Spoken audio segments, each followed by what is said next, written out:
What's up, everybody? It's Kyle. Wow, that is certainly the wrong thing to be have on screen there. There we go. All better. This is Kyle. Welcome back in to Talking Shop. My guest tonight, as you can see by his name, is Dommies, a.k.a. Dominic Bucket Riggio. You can see it behind him there, who is one of my dearest friends in the industry and a killer writer and creator. So, thank you. welcome back, dude. I think you may be in the top 5 in terms of most appearances on the Experience so far. That's how I do it. Quantity, not quality. Well, quality always, but also quantity, because this is how it works. Yeah, thanks for having me back, man. Absolutely, man. Welcome back. So let's start here. I've always wanted to ask this, and I've never asked for it. Where does Mess Bucket come from? So I was trying to find a name for my company. So I started the company as a way to distribute my writing and, pay taxes and things like that. So I was really struggling to come up with something. And I played hockey my whole life. So I was playing in this drop-in skate in the Detroit area, drop-in hockey skate. And a guy on the bench says, "Take a look at that mess bucket out there. Isn't that crazy?" I'm like, "What?" And I felt like an idiot. I'm like, what the hell's a mess bucket? What are you talking about? And there was a hockey player. He played on the dream team with the Edmonton Oilers and Gretzky. His name was Mark Messier. And they called him Mess. And bucket is hockey lingo for helmet. So he wore that windmill helmet with a huge forehead on it that they had in the 1980 Strawn movie. But Messier wore that all the way until like the late 90s when he retired. He was like the last guy to wear that ugly ass helmet. So I was like, you know what? Mess Bucket Comics on the ride home. I'm like, there's something to that. I need to go with that. I like it. I always think, whenever I think of it, I think of the song, Buckethead Song by the band Great Big Sea, which is a song about, why you should never date amateur hockey players. Always a bad idea. Yeah, like, they got a girlfriend in every town kind of guys, so I always think of that when I think of the name of the company. But you've done a few things. You've been around a while, man. You were one of the first, indie guys I remember running into when I, started getting into the business. So was Arcane Awakening the first? Correct. Yes. 2012. When did Arcane Awakening? 2012. See, I didn't jump into the industry in 2000 until 2011. So there you go. So, okay. Almost as long as I've been around. There we go. So tell us how you got into comics and why you chose this medium. Right. So I've always been a fan of comics. Ever since I was a kid, the guy across the street from me, who I'm still friends with now, his name was Carl. He had a huge collection. He's a true collector. Taught me, how comics worked and the correct way to read them, because I think I ruined the first 3 books that I read of his. Good thing they weren't worth anything, because I wasn't holding it correctly and protecting the spine and all the things that I would never do today. But I was into it. I thought it was just something really cool that happens, how you can read a bunch of still pictures and then your mind fills in the gaps in between the panels. And in your head, it plays like a movie. I just thought that was one of the coolest things. And I've always liked storytelling, and I figured out that I had a little bit of talent for writing in college. And I decided to pursue it a little bit. And I wanted to create television shows and movies, and still want to eventually. I thought the best way to do that, instead of being one of those guys, it's like, "Hey man, let me send you my script." And no, even your best friends don't want you to read your 100-page script. But if you have a comic book and you have something tangible and in your hand, wow, cool. Yeah, I'll love to read your comic book, because it's a completed project. And I found out that it was something that I really enjoyed doing and was more than capable of. And that's when I decided. And one day the Arcane Awakening just came into my head. And I sat down for hours and hours and hours. It was like a faucet that I couldn't turn off. So since then, you've done, Arcane Awakening. You've got, and you're going to have to fill in the blanks here for me, because I'm sure there are some. But it was Arcane Awakening, and you did the Donnybrook book. I forget the exact title of. I just always remember of it's the one with the really cool jerseys, which we can get into. So is it the Great Detroit Donnybrook? It's just Donnybrook. All right, Donnybrook. There you go. Yeah. And was that second? Yep, Donnybrook was second. And then go ahead. Rowdy Piper, the Kilted Avenger. That came third. So I guess we'll go over Donnybrook. So Donnybrook started off as a collection of my junior hockey stories. I played hockey in the Detroit area growing up, and I played a lot of sports growing up. But there's something different about hockey players, as you were referencing the song earlier. I don't know exactly how to put my finger on it, but they are just a different breed. I think it's just the life on the road, and every other sport, every other team sport, you play college, high school, and then you go on to the pros. But most of hockey is spent in the minors. There's juniors. It's like a lot of these guys don't go to college. They just go right to juniors. And it creates a whole subculture that's very, very interesting, and some weird shit is going down in minor league hockey. So I ran across Darren McCarty because I have a charity hockey event that he takes part in along with the alumni Detroit Red Wings. And he loved the idea. And I told him, I'm like, at some point, I'm going to run out of stories because I only played for half a cup of coffee, you know.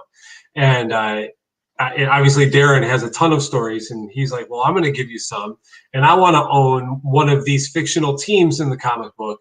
So he came up with the Burnaby Blazers, the Stoned Lumberjacks from Western Canada.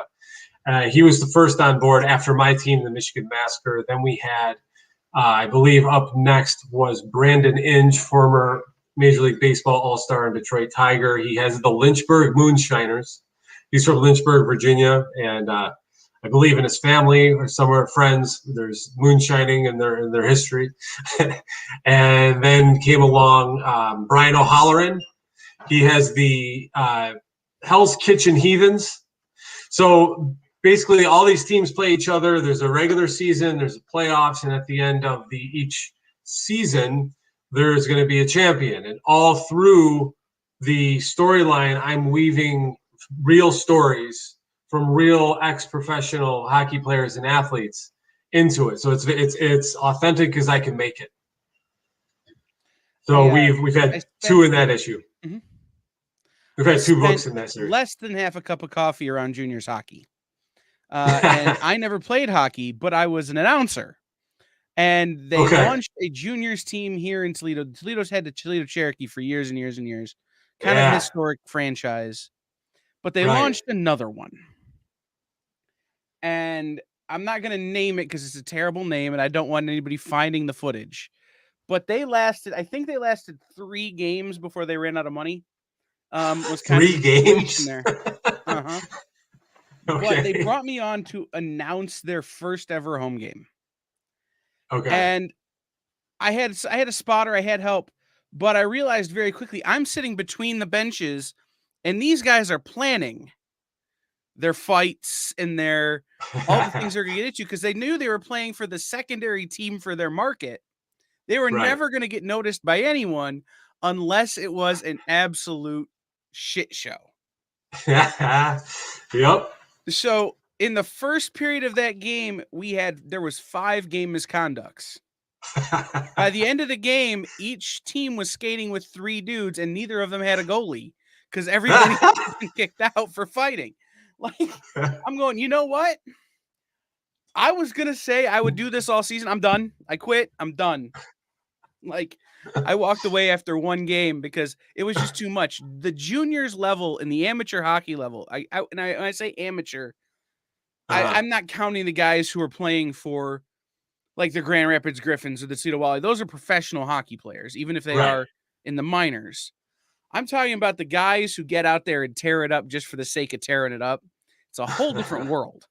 Oh my God. Yeah. Whole different world, subculture, lifestyle, attitude. Like you said, I mean, it's just, you can look at it like that and say, I'm never doing this again. Or you can sit back and just have fun with it. Because those are guys that are playing for the love of the game. They're doing it for fun. Yeah. They know they're not going to be play on a line, with Sidney Crosby at any time soon. Right. No, but yeah, I walked away just because you guys don't pay me enough to read all these numbers. It's game misconduct on number 7, number 14, number 32, number 37, number 14. It's no, but I've since gone and done a couple of games with some of those guys who still play in beer leagues or whatever. Sure. And they broadcast it on the internet or whatever. That's a lot of fun because those guys are skating up to you going, "Do you want us to bring you a beer from the bench?" So that's a lot of fun. But it was just that these guys thought they had a chance was what drove me over the line, I think. So right, beer becomes currency. It's right. it's like I don't understand why he's mad at me. I gave him 3 beers. Right. I gave him the good stuff too. Yeah. It was cold. I don't get it. Right. Yeah. It's the same in softball. I still play softball right. at a reasonably high level. It's the same thing. It's I'm gonna go play for that team. They got better booze. Yeah, right. But no, so what's it like working with DMAC? What's it like, telling his stories? Yeah. So the other thing, now we were mentioning the books that have been released. We have some that in production, of course. One of those is the Darren McCarty life story. So in talking to him about Donnybrook, I also pitched a book about his life story. So we're about halfway through with that right now. We just added another 25 pages. So I think the last time I was on here, I said we were halfway through. So we are truly halfway through right now. But so his life story, we're starting everything. He wrote a book. I got it right here. My Last Fight, True Story of a Hockey Rock Star. And so this was a great rest for me. But I wanted to give the fans. He has story after story after story, and I was like, I need to write these down. And I sat down with him some sessions. He's an absolute blast to work with. The stories that he has are just. I'm glad I decided not to take notes anymore and just to record because they was too funny and I was laughing the whole time. He's also a comedian, so I couldn't keep track of what he was doing and getting the inflection in his voice. And then obviously he's telling me some big name people that are a part of some really hilarious situations. But Darren is once you can corral him a little bit. By his own admission, he's ADHD and everything. But if you have him and you have his attention, he's very effective.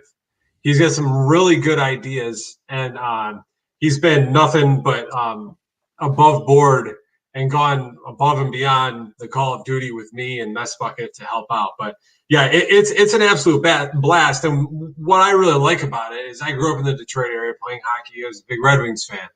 So he was there for all the successes of the team, all 4 Stanley Cups that they won recently.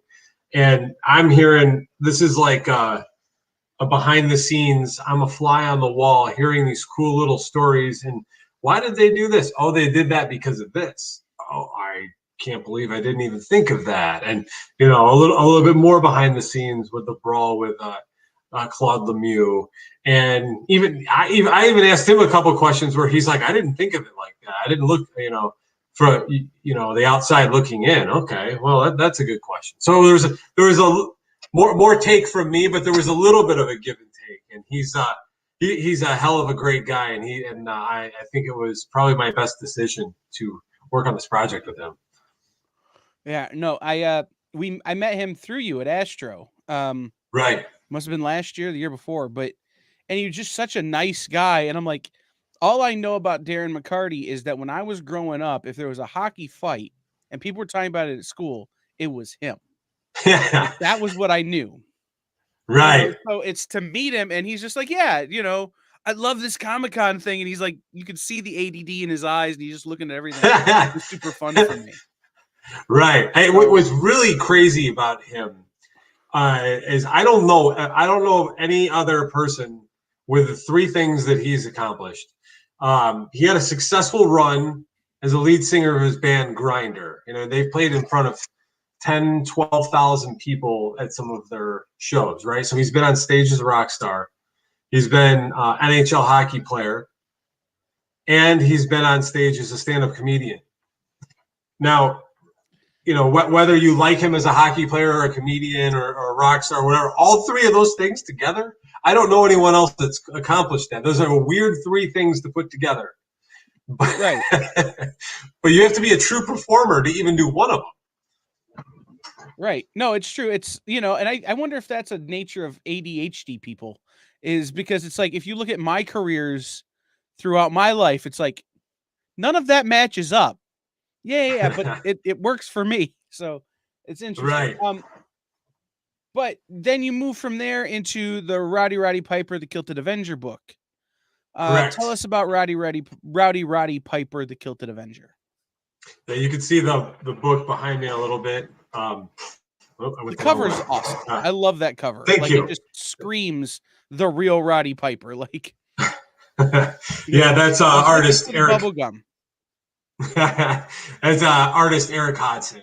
He's phenomenal. He's made a career with wrestling, and he's taken classic comic book covers and put wrestlers on them, and they're just absolutely phenomenal. So Eric and Pro Wrestling Tees, the pro wrestling company out of Chicago, approached me about this book, and I couldn't believe it. I was like, wow, another. And that was right after the McCarty stuff. It was like I had two great things happen right in a row, and I've been a wrestling fan my whole life as well. I probably know more about wrestling than I do for hockey.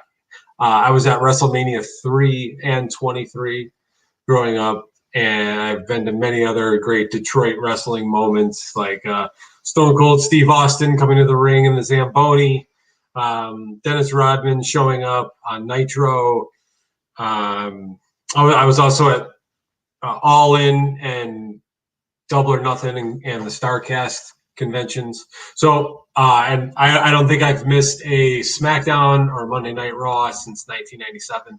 So, it was to have this was like, oh my God, what a great opportunity for me, and something that I would do as a fan, not even as something for work, but we came up with the idea that we were going to have a bunch of legendary pro wrestlers, and we're going to start with Rowdy Piper, and he was going to be the leader. Rowdy, in the Kilted Avenger, is a talk show host by day and vigilante by night, and he takes on the evil Ruth S. Heel, and his bad guys are called the Stable, and then the jobbers within the stable are called the Curtain Jerkers. So there's even a hierarchy amongst the stable. So what we're going to do is, we're going to set up this universe with all these different dimensions and things like that, with Piper as the leader, and we think we're going to go with 4 classic Hall of Fame worthy wrestling legends, and they are going to team up eventually after we tell their origin stories and take on Ruth S. Heel in, like an Avengers type of gathering where they're going to take on, in our 7th or 8th issue or 7th or 8th graphic novel. So that has been an absolute pleasure. And, it was surreal just writing dialogue for Rowdy Piper. Like, why would I ever do that?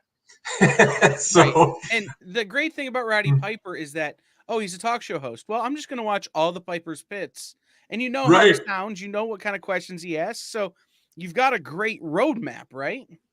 Exactly. I wanted to get his cadence down. I wanted the reader, when they're reading what Piper was saying, to feel like it was his words, have that rat-a-tat delivery that he's so known for.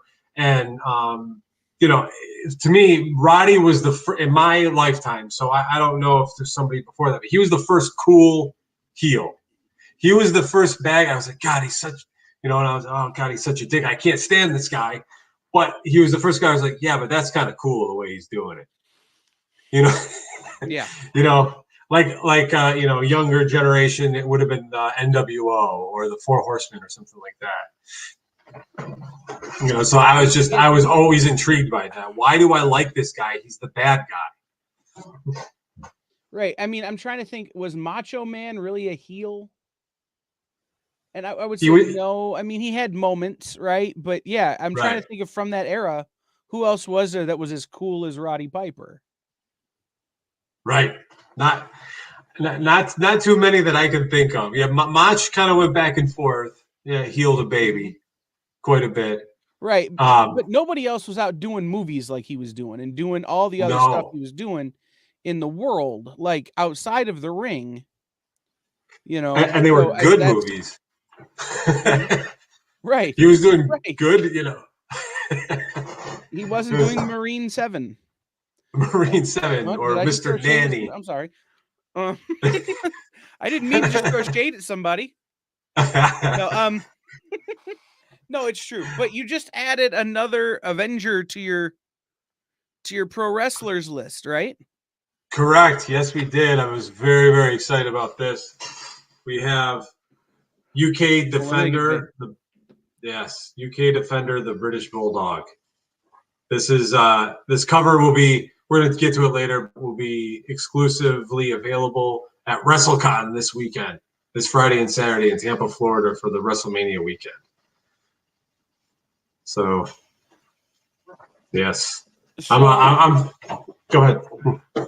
no. So how does British Bulldog fit into the existing Piper story? Like, how do they? Are you to that point where you're starting to figure out how they interact and how they cross over, or are you still just telling kind of his own story? Yeah, so in the spoiler warning, but in the at the end of the Piper book, they end up in another dimension. Okay, and Piper is met up with Mick Foley, and Mick Foley kind of explains to him that here things work a little bit different in Heel City. So what he basically did was time rob, and he made all the dimensions kind of blend together. This guy Ruth S. Hugh. So that's where we find Roddy Piper. And then in this book, we're going to talk about how the British Bulldog finds his way into that alternate universe as well. He's going to be some type of MI6 spy kind of thing, and and Matilda is going to be he's going to use Matilda as a weapon. That's going to be very cool. I So love it. it's I love it so and much. it's the book are that so the and it's going to be like an origin story as well. And in the Piper book, we had all kinds of cameos from Hacksaw Jim Duggan, Mick Foley, I mentioned, Bruce Pritchard, and Conrad Thompson. Tony Schiavone was in that book as well. So we're going to do the same kind of thing with we're going to stick to as best we can with all the British wrestlers and personalities that we can get in there And legally. you work with yeah, there you go. You work with these wrestlers' estates, right? So you Correct. have to, with the Roddy Piper stuff, you've got to kind of clear it through his family. Correct. Yes, everything's approved by with the Kilted Avenger through the Piper estate. We submitted a script and it had to be approved, and we went forward with that. So yeah, this isn't at first people think it's like compare it to like was this a fan book? Is this like fan art? No. This is officially licensed material that we actually have permission to do this, which is the only way I would do it at this point. Sure. But has that presented, I mean, other than having to submit, for permission to tell the story you want to tell, what Mm-hmm. other kind of challenges has that presented? Oh man, I have to present. So I'm usually talking to the widow or a in the British Bulldogs case, it's Georgia Smith, who's phenomenal. It's his daughter, and Diana Hart Smith, which is Bulldog's widow, as well as she is sister of Brett and Owen Hart. So I have to portray their husband and father, whoever it is, in a positive, in a light that they have to like it. I can't portray this person in a negative light or in some way that they feel, you don't know what you're doing. This is I'm talking about legacies with these guys. These are with millions of fans all around the world. And it has to be done correctly. They have to feel like this is extending their legacy. Not, I can't. I don't. The last thing I would want is people to be, yeah, that one's you can skip that one. That one doesn't work. Mm-hmm. You know, so there's a lot of pressure there, and I really, you know, as a kid, I've been a fan. Like I said, I was at WrestleMania 3 to see Rowdy Piper wrestle. I sent more books outside of the United States than I did in the United States for the Indiegogo campaign. I'm like, this guy is a worldwide personality, not just in wrestling, but in Hollywood. And yeah. I've learned the same thing with British Bulldog. I mean, he's by far the most popular wrestler in the UK in its history. So it's I have a big hill to climb with this book as well. I've got to do it the right way. Absolutely. So you work with Pro Wrestling Tees on these, right? Like this is how this Correct. came to be. What is that partnership like? And when do we get a Mess Bucket PWT exclusive t-shirt? That is in the works. We're working on that as we speak. Working with Pro Wrestling Tees has been great. This whole thing wouldn't have happened without them. They have an exclusive deal with the Rowdy Piper estate, and Ryan Barkin over there, he's the one who put everything together. And he's always expanding. He's a great businessman. He's always thinking, and the guy does not stop working. I don't know if he sleeps. He's like Batman. I don't know what. And you send him a text, he gets back to you with the quickness. I mean, like right now, my thumbs don't move that fast. I don't understand. He's been excellent, and everything. He's been above board. He's paid out immediately. And then after dealing with him, I understand why he's been so successful, because he's very, very good at what he does. We have a Rowdy Piper, the Kilted Avenger t-shirt coming out with Pro Wrestling Tees very, very soon. They have the artwork. It's awesome. And as far as a Mess Bucket shirt, I love that idea. I floated it, and eventually Ryan is going to wear down. I can be very, very annoying, and he's just going to be just beaten into submission and not have a chance until he puts out a Mess Bucket Pro Wrestling Tees t-shirt. See, I think it needs to happen. Like, I mean, it's funny because I have several friends who are relatively new independent pro wrestlers, and they get shirts on there. I'm like, why can't Dommy get a shirt? Come on, now. This is all I'm saying. If these dudes who I know because they work at the Dave & Buster's near to my house are also pro wrestlers can get t-shirts on there, come on now. But you know, maybe we just need to get you in a match. Yes. Yeah, I'm gonna go right to hardcore. I'm just gonna you know, I'm gonna blade. Maybe we talk to our friend Gary, you know, at IWT and be like, look, we need to have a writer versus writer match. Dom versus, I don't know. Dom versus Eric Gutierrez. Worst match ever. Writer versus writer. I'm just saying. Yeah. You know, I bet Eric would be down. It'll be our answer to Orton versus Edge in the greatest wrestling match ever. We're kind of going to go in a different direction. We're going to go in the exact opposite. Right? Oh, that'd be awesome. I love where your head's at. Thank you. I'm floating this idea like tomorrow. Yeah. If it happens, you're getting credit. If it happens, I'm the special guest referee. You guys walk into the ring, Eric's out of breath, you're ready to go, and I count everybody out. Crown myself the champion. You know, it'll be a whole total work. But no, but you're going to WrestleCon this weekend. Yes, sir. First convention since the pandemic started, right? Yep. First convention in over a year. I think the last one I was at was the one you mentioned earlier, the Astronomicon, where you met Darren. So February of last year to now April of this year. Right. How are you feeling? I mean, I hope it's like riding a bike, because I don't remember how I did it. I don't remember how to set up, or like I had to. We're driving down tomorrow, and I don't even know. I forgot how to pack a car. I am I'm just totally lost. I don't know. Hopefully it comes right with me. But this is my third wrestling convention. I did the Starcast 1 and 2, and this reminded me of kind of the heyday of Comic Cons in like the 2010 to 2015, where people were excited and they wanted to talk to you and they were spending money and that kind of stuff. Like the crowd was there, very excited. I mean, I was excited to go and see All In and be a part of it. And I was spending money at Starcast, and I was a vendor. Mm-hmm.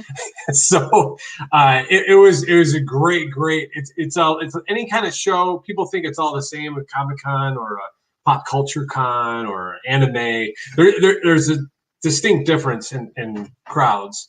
Not always for the better or worse. It just depends. But now you have that layer. Then on top of that, we have COVID. So I don't know how this is going to work. I know we're going to wear masks, but I believe they're putting people in bunches as they're going to go through everything. And then I don't know if they're allowed back in. And I know it's for 2 days, which is weird. It's Friday and Saturday because WrestleMania is Saturday and Sunday now. And it looks like that's what they're going to stick with for the second year. So I honestly, I don't know what to expect. And between you and I really don't give a shit. I'm so excited to do a convention. Right. Right. I don't even know, well, I mean, Yeah, absolutely. I mean, that was one of the things I was going to ask you about is like, what was it a couple months ago? You're like, hey man, can I come do a signing? I need to do a signing. I need to scratch the itch. Right. Right. Like, yeah. Let me help you figure that one out. Because I wasn't in this position to do it, but it's like, I get it. Like it's right. For those of us like, and you had a pretty hectic con schedule, right? You did a bunch of shows a year, and I did a bunch of shows a year before the pandemic happened. And I totally get that whole look. I don't know what I'm going to do with myself if I have to go another month. It's like my first show that I have booked is September or August. Mm-hmm. And I'm going, I'm not sure I'm going to make it to August. I think I need to find something sooner. Yeah. Yeah. I mean, it's weird. It is. I kind of went through withdrawal, and it makes sense. There's times you have people talk about having a con high, and I wasn't getting high anymore. Right? It's that human interaction, and to talk, when you can talk to somebody about something you've worked hard on creatively, it's a lot different than anything else. And to get feedback from someone, whether it's positive or negative, they read your book and got back to you, and I lost that just like everybody else. And man, it's been very, very difficult to deal with. But I'm excited for this show. It's my first opportunity to sell the Roddy Piper book at a convention, which is bizarre to talk about. I feel like it came out 100 years ago. So, yeah. And also, if there's time, because the British Bulldog went into the WWE Hall of Fame this year, and I think it's on tonight. It might be on right now. I'm recording it, but Georgia and Diana Hart are going to be down there, and I might actually get to meet them for the first time because Georgia lives in the Tampa area. So that's gonna be just great. I mean, I remember all the storylines with Diana in the early days of Monday Night Raw. So it's going to be quite interesting. I normally I don't get this excited for a convention. I think I'm more excited for this one than I was for my first convention. Like, yeah, By the way, it's not on until 8. I just looked it up. It's okay. 8. Okay, excellent. So everyone, please. I'm not recording it. If like I need to make sure I hit that button. Right. Yes, please, everyone, go and check that out. It's a double shot this year. You have the 2020 and 2021 inductees. Right, British Bulldog, Batista, I'm not going to mention one of them on there because I don't feel like they deserve it, seeing as how they just stopped wrestling last year, it feels like. Oh JBL, yeah. NWO, Jushin Yeah. Thunder Liger, Molly Holly. You know, and then well, oh yeah, Kane, which is super fun for me, and Great Khali and Bischoff. Bischoff. Yeah. Bischoff was one I wasn't sure if was going to go in. Yeah, I could see that. The feud was real. You know, Yeah. there's still probably some bad blood there, but no. It's the Bella twins are going in. I feel like they just retired last year. Like it feels a little soon. Yeah, they said Not that they don't they were deserve it, but coming it feels a back. little soon. Didn't Right. they announce that they were coming back to wrestle? I don't know. I don't know. Yeah.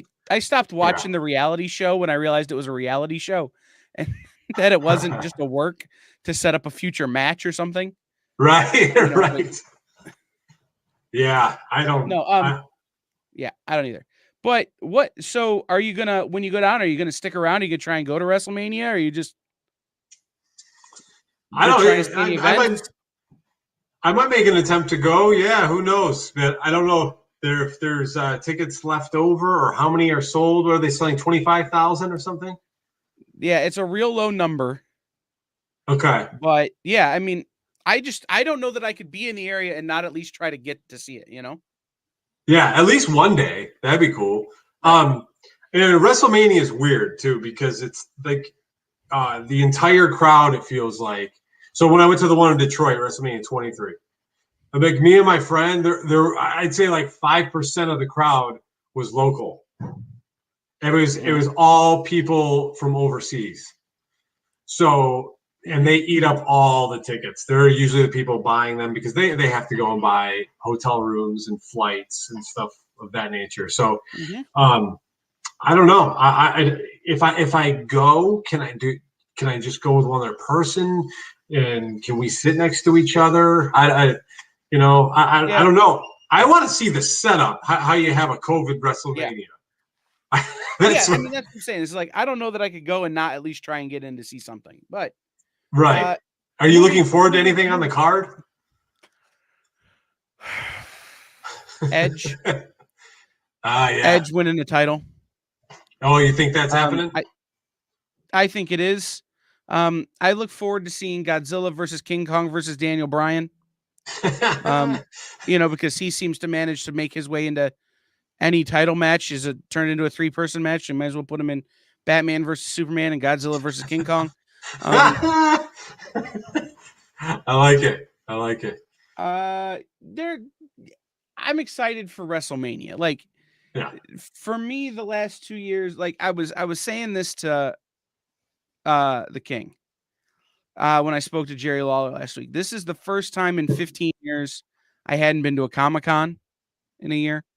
Hadn't been to a wrestling event, hadn't been to a pro baseball game, like in a long, long, long time. You know, probably 20 years for pro wrestling, 15 years for a Comic-Con, and it might be 30 years for a baseball game. Like, you know, it's one of those, I don't know if I've ever in my life not gone to a baseball game for a whole season. Right. So, you know, it's one of those is that I'm excited for that stuff to happen. So the fact that we're getting back to this, we're having WrestleMania. There are going to be people there. We're not going to have these big cinematic Brandon Tartakovsky, you know, directed matches. You know, WrestleMania again is what excites me. Yeah. I think Edge deserves a strap. Yeah. And then I think Christian should win one in AEW, and then they should have to fight each other. Ooh. Now, do you think that forbidden door is starting to be opened on WWE's end with the Chris Jericho interview? I do. Okay. I think it's to the point now. Well, I think it's to the point now where everybody realizes that wrestling is as popular now as it's ever been. Okay. You know, it's more popular now than it was when you could tune in every Monday night and see The Rock and Stone Cold. Why do you say that? You know, with people, I think, well, because now there's so many options and because of the internet. So I can watch New Japan one night. I can watch AAA the next night. I can watch AEW the third night. I can watch WWE the fourth night and then start over. Right. Okay.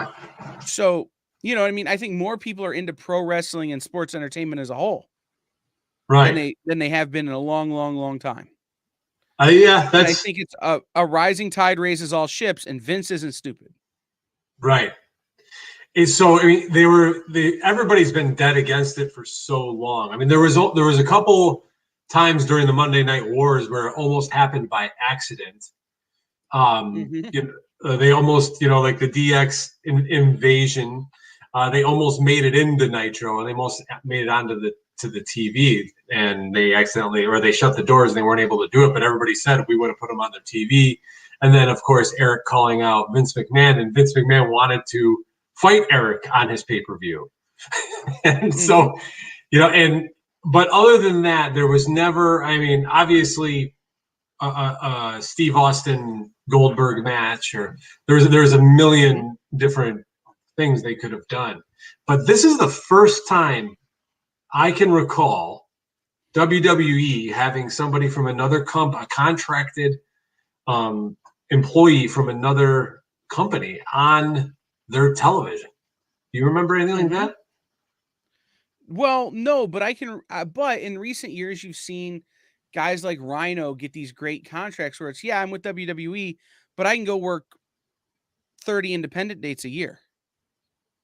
Right, I right. can go wrestle for an independent promoter, and it's, okay, not so exclusive.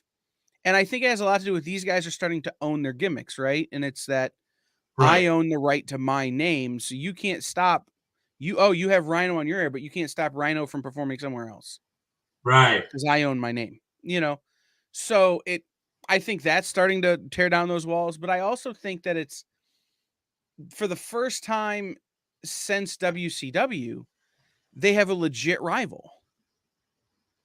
And that's not Yeah. going anywhere because they don't, why would they, they don't, WWE doesn't really affect what AEW does, and AEW doesn't really affect what WWE does. And now Right. WWE is moving NXT to another night. So Yep. AEW gets Wednesday to itself. Mm-hmm. And there's just so much, the groundwork has been laid Right. for them to say, you know what? We can be totally amicable and we'll both make a lot more money. Right.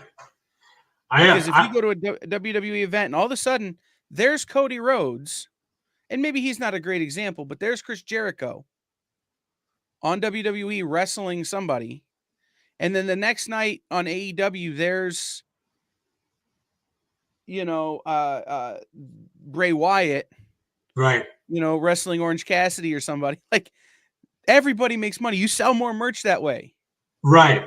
I mean, there's a million reasons why it hasn't really happened before. Now, AEW and Impact have been sending people back and forth, and it's been awesome. I have loved it. I mean, it's the first time, for me, since the Attitude Era ended, I was very into the CM Punk storyline, and that was awesome. But since then, it hasn't grabbed me and got it in, sunk its claws into me like it has recently with Impact and AEW and people showing up, and it's phenomenal. Now, one of the reasons why it hasn't happened in the past, I believe, is because there's so much that can go wrong. You got somebody from another company and they get down there and they're like, well, that's not what they told me. That's not what my company told me I was doing. Or they get hurt, or, there's an issue something that happens during the match and somebody wants to call an audible, somebody else doesn't want to. There's so much that can go wrong. So I get it from a business perspective and from your, protecting your brand, but WWE doing something like that, man. I hope I'm wrong, but I just don't see it happening. I will steal a phrase from Gabriel Iglesias, which is a completely unrelated thing. Okay. Ain't nothing wrong with moving merch. No. And if you can announce those tickets, if you can announce those matches before ticket sales happen, you're going to sell way more tickets way faster. Yeah. You're going to have way more pay-per-view buys. This is the kind of thing. And especially if you can have it be, instead of it being a match where it's Jericho versus somebody, it's Jericho and somebody versus. Now all of a sudden you can do tag matches. You can do things where guys who've worked together for years, Edge and Christian working together while working for two different companies versus the Young Bucks, is a match I would pay an unreasonable amount of money to see. Right. Or yeah, that's a great call. I didn't even think of that. Or the Hardy Boys, while they're tag team working for two different companies. Right. You Exactly. know, Those guys could work together at the drop of a hat, like it was yet, like no time has passed. that's a good You know, that is like a good gateway drug for somebody like Vince, where if he was to use Christian or Jeff Hardy, or I'm sorry, Christian or Matt Christian Hardy. and Jeff versus Christian and Matt versus Jeff and Edge. That's your match. Right. Right. So You keep the Vince guys by the McMahon same brand. trusts Matt Hardy and Christian. Mhm. You know, probably two guys he's worked with for decades. So he understands, like, if he brought anybody over from that AEW roster, it'd probably be those guys, or probably even Jericho too. Yeah. You know, I mean, there's a lot of those guys that they could do it with, but it's just, I'm telling you, it's going to happen. It's just a matter of how does it happen? And right. it's what is the gateway drug? What is the, what is the doorway opener, as it were, Right. to do it. And I think, and this is WrestleMania is a great opportunity for something like that, or the Rumble is a great opportunity for something Oh like that. yeah. Yeah. I mean, what All we're of a talking about sudden, here. here's Big Show in the Rumble. He's a commentator at AEW. He's not even a performer at AEW. Right. We come back and do the Rumble. Okay, now we can kind of cross the streams, as it were. Right. Right. And like what we're talking about, essentially. I mean, maybe some people listening that aren't wrestling fans this is like Batman showing up in an Avengers movie. But this is like Marvel showing up at DC, right? It's this is it. Yeah, like comic books, this is it. it's pretty wild to think like something like. I mean, they've had crossovers in the Amalgam universe in comics, which I thought was phenomenal. Like I loved it. It was so cool, but that would mean a hell of a lot more at the cinematic level. I feel like I don't even know how that would work. It's not a Doctor Strange thing, or I don't know, but man, that would blow people's minds. Like I don't even know where you go from there. But right. So as wrestling marks, this is the kind of stuff we've been dreaming of our whole lives. Right. Right. Yeah. So I think it's great. So we only have a couple minutes left, so we probably ought to get it back on the rails, even though I really want to keep having this conversation. You've got British Bulldog. Is that debuting this weekend at WrestleCon, the book, or just the cover? Yeah, just the cover. There's they're individually numbered. Let's see. Individually numbered. We got 105 of them. And we're hoping to get them signed. We don't know yet with the schedule with Georgia and Diana Hart with their Hall of Fame schedule. We're looking to get them signed by them as well. We will be debuting as the comic convention or the wrestling convention debut of Rowdy Piper, the Kilted Avenger. We have a limited number of those left. We have Roddy Piper posters as well. And of course, I mentioned Eric Hodson and his excellent artwork gallery that, like I talked about before, with classic comic book covers and pro wrestlers taking their place. It's absolutely awesome. So I'm excited. I don't know if anybody's in the Tampa Bay area. I don't know what to expect from a COVID convention, how this is going to work. And like I said, I don't give a shit. I want to go there and have a good time. Go to a convention and see people again and interact like a human being, not like some grain of sand on the bottom of my apartment that's just miserable for the last year. I'm excited for this. There's going to be some warm weather in Florida. So please come by to WrestleCon this weekend if you're around. And let's open this sucker back up and let's get these conventions going. I know you're ready, Kyle. Dude, I'm trying to figure out like if there's room in the car for me to stow away. For sure. I do all my work from my cell phone. I want to go to a convention like so bad. And like I'm vaccinated so I can be safe. Kind of. Right. But no, I don't know who this person is, but Dommies is a veal. What a nerd. Oh, hey, what up, Mike? That's Mike Travis. Yeah. Took me a second to recognize the face. What up, Mike Travis? No, but so do this again. Run through the books. Tell people where they can buy them, where they can follow you, where they can find you, all of that kind of stuff.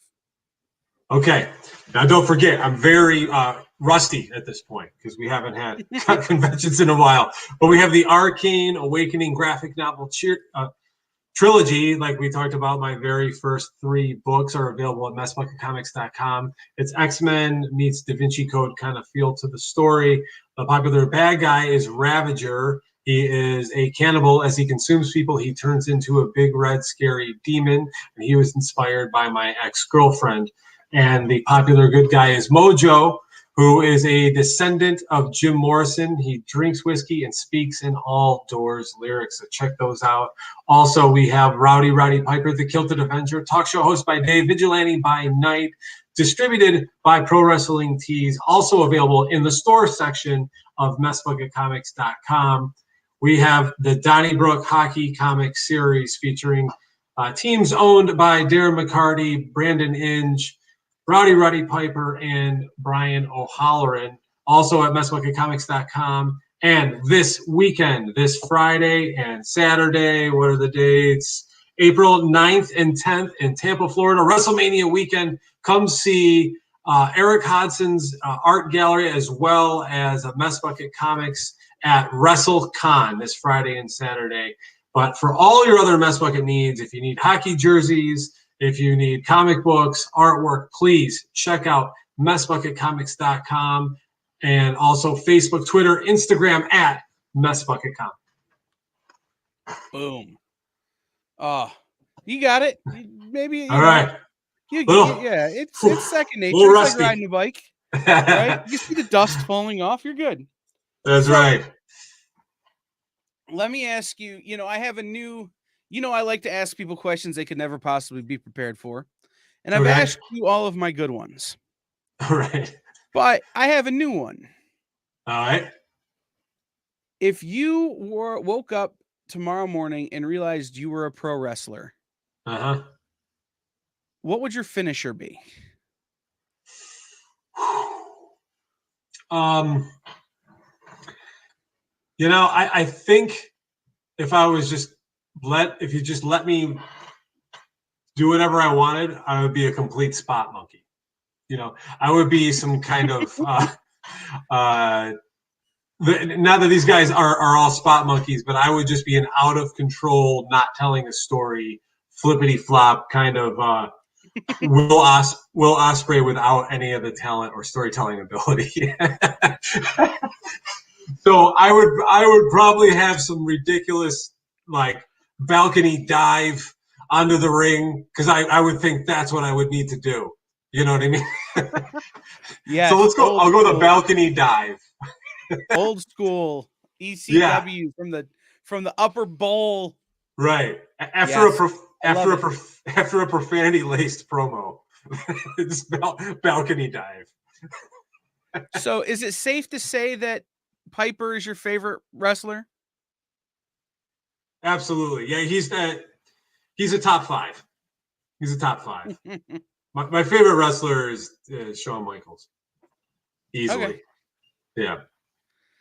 See, I always gravitated to the big guys. Okay. So I liked the Big Show. I liked the Great Khali from more recent years, but like for me, it was always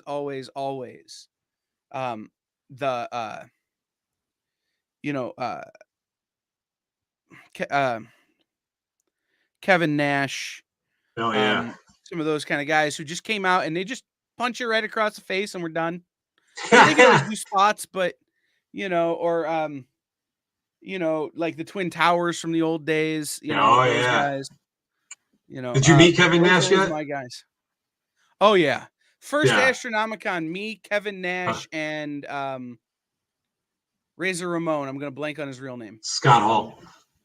Scott Hall hung out. Like hell yeah. We were the three newly sober guys at Astronomicon. hanging out together.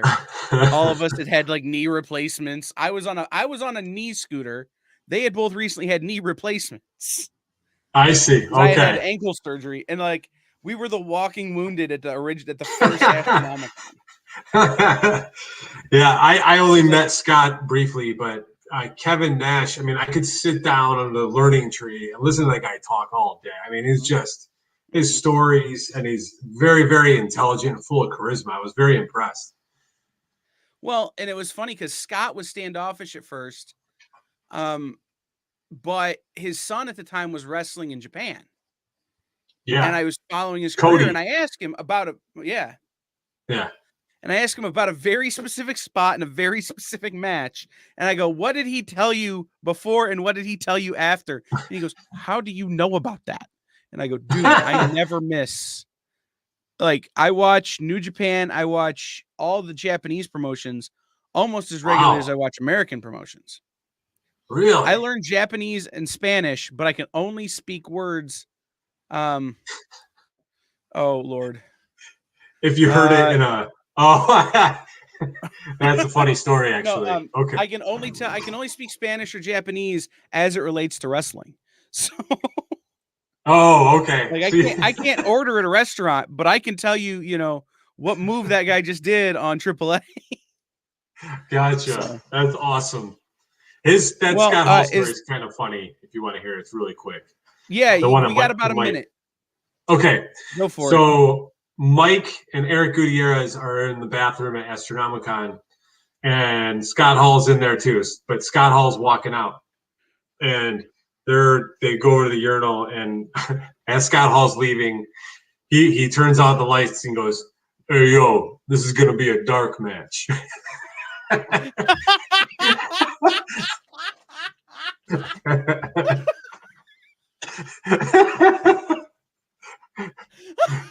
Fucking classic. And it's those two guys. Any other two people I might feel sorry for, but those two guys probably earned it.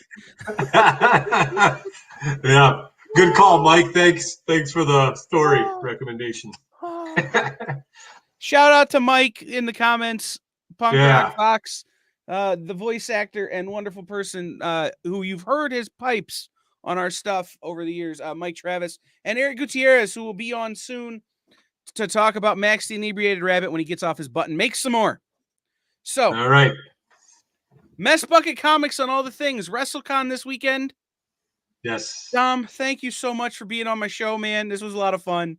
I can't wait till we get to hang out in person very soon. All right. Tell Goodies that Dommies says hi, please.